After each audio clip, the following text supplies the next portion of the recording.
Ladies and gentlemen, good evening. My name is Joseph Patala, once again coming back to this point of affection to you, dear ladies and gentlemen.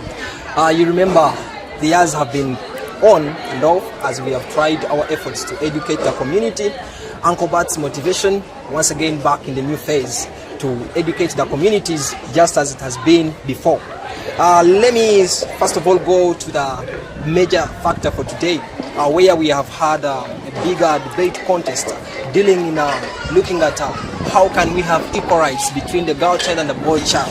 We have realized a number of aspects, as most people have presented, giving us aspects that boys cannot be on the same equal rate as ladies or girls. But we realize the fact that boys and girls have the same equality that must be exposed to the world, that each and every person must bear to it, approve, and then maybe apprehend in the usual state.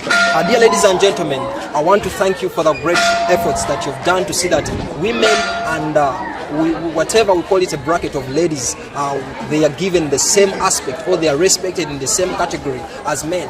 We see that without men, the women cannot produce. Even if we say that we need to give them an aspect of being surrogate mothers, we realize that a sperm donor stays a sperm donor, and that is the fact that women can produce when the man donates the sperm to give production, which has enabled the growth of the day-to-day environment that we live in or exist in. And then we realize that without man, actually without women, man cannot exist, because woman has given the production, and it is because of woman that the production rate has increased to the highest level of its kind.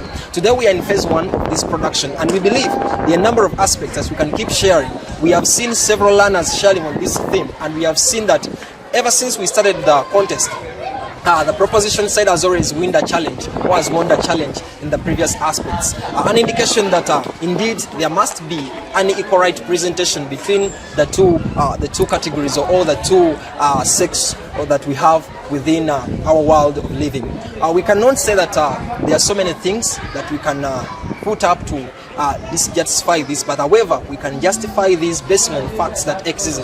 We have seen a woman taking a consistent role on how they can care for the families, the men taking their role as fathers, though we have seen men deteriorating in their responsibilities. I urge you on that we have seen the men not doing their responsibilities, though we have seen some of them doing it at a bigger rate, and then the women, we have seen some of them playing a bigger role, as we have always justified. Today we are in Winston Salad Secondary School, Najana Nkumbi, and we have witnessed that the learners have presented it to the best in this argumentation. However, for today's phase one, let me conclude by saying Joseph Patala is my name. Thank you for watching. Let us get back to you next time.